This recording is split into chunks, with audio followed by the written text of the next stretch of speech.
Paano maging matipid sa gas tulad dito ang mga Honda Click ninyo mga idol? Tuturuan kita ng 3 bagay para mas maging matipid sa fuel consumption ng mga alaga natin. Pero bago yan, saan ba natin pwede makita ang fuel consumption ng mga alaga natin? Kapag pinindot natin ang Select Trip A. Pangalawa naman ang Trip B. At kapag pangatlo, ito na po yung fuel average consumption natin. Mapapansin nyo na may nakalagay na Trip A sa itaas dahil ang Trip A po na yan ang basehan ng fuel natin.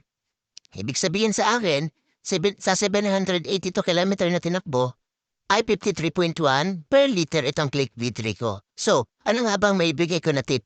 Una, ay yung throttling habit natin mga idol.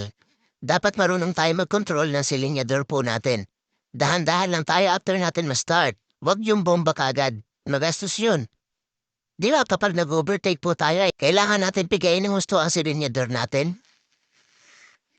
Isa rin yan sa mga nagkukos ng pagbonsumo ng gas. Di tulad kapag maintain lang piga natin. Kung hindi naman tayo nagmamadali, mas mainam na chill lang po tayo sa daan. Pangalawa, dapat marunong po tayong tumingin sa tumatakbong bars dyan po sa panel natin.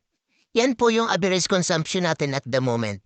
Kapag laging nasa 40, siguradong magiging 40 km din ang reading po natin. At kapag naman madalas sa 60, ay ganun din po ang magiging consumption ng mga alaga natin.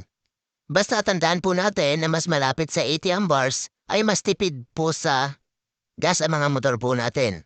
Dahil kapag piniga po natin, hindi aalis ang bars dyan sa mga panel po natin.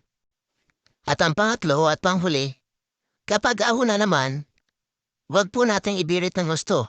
To the point na sagad na sagad na. Siyempre, piga po natin para makaahon.